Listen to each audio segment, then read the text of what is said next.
بسم اللہ الرحمن الرحیم نحمدہ ونصلی علی رسولہ الکریم اما بعد۔ محترم ناظرین، آج کا خلاصہ 24ویں پارے کی تلاوت پر مبنی ہے۔ ارشاد باری ہے، فمن اظلم ممن کذب علی اللہ وکذب بالصدق اذ جاءہ۔ اس سے بڑھ کر کون ظالم ہوگا جو اللہ پر جھوٹ لگائے اور سچی بات کو جھٹلائے۔ ایسے لوگوں کا ٹھکانہ جہنم ہے، اور حق کی تصدیق کرنے والوں کا انعام اللہ کے پاس ہے۔ اپنے بندوں کے لیے اللہ کی مدد کافی ہے۔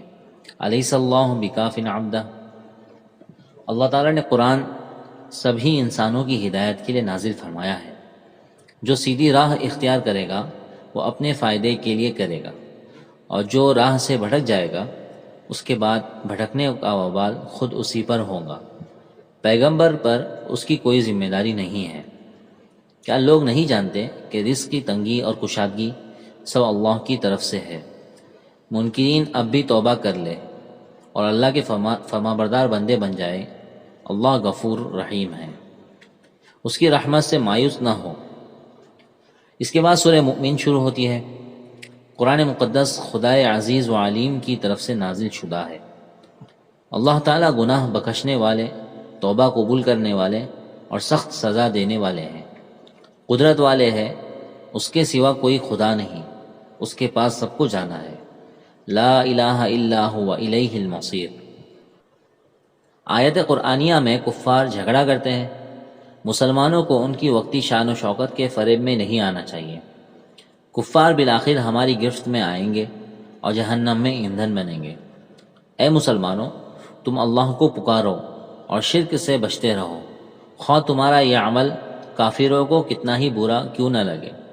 اللہ اپنے پیغمبروں کو اس لیے بھیجتا ہے کہ لوگ خبردار ہو جائے اور سخت دین سے ڈرے۔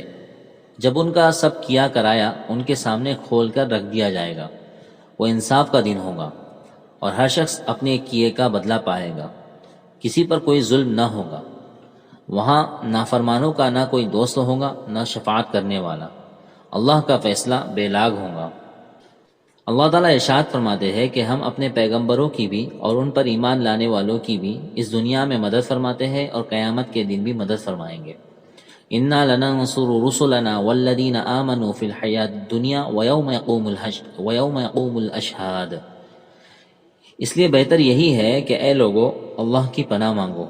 یاد رکھو کہ اندھا اور دیکھنے والا برابر نہیں ہو سکتے، اسی طرح ایماندار اور بدکار برابر نہیں ہو سکتے، مگر لوگ کم ہی سمجھتے ہیں۔ اس کے بعد سورہ حامیم سجدہ شروع ہوتی ہے۔ ارشاد باری ہے کہ سمجھداروں کے لیے قرآن مجید اچھے اعمال کی وجہ سے خوشخبری اور بے اعمال کی سزا کا خوف دلانے والی کتاب ہے۔ اے نبی، لوگوں کو بتا دیجئے کہ میں تم ہی جیسا ایک بشر ہوں، لیکن فرق یہ ہے کہ مجھ پر اللہ کی وحی نازل فرمائی جاتی ہے، جس کی وجہ سے میں تمہیں ہدایت کرتا ہوں کہ اللہ واحد ہے، اس کے ساتھ کسی کو شریک نہ کرو اور اسی پر ایمان لاؤ۔ اپنے برے اعمال سے توبہ کرو، زکوٰۃ ادا کرو، آخرت پر پورا یقین رکھو، جہاں روز حساب تمہارے تمام اعضاء تمہارے اچھے برے اعمال کی گواہی دیں گے۔ اے مسلمانوں، اگر شیطان تمہیں برائی پر اکسائے تو اللہ کی پناہ مانگ لیا کرو، وہ سب کچھ سنتا ہے اور سب کچھ ہی جانتا ہے۔ عبادت کے لائق صرف اسی کی ذات پاک ہے۔ اللہ رب العزت ہم سب کو عمل کرنے کی توفیق عطا فرمائے۔ آمین وآخر دعوانا ان الحمد للہ رب العالمین۔ والسلام علیکم ورحمۃ اللہ وبرکاتہ۔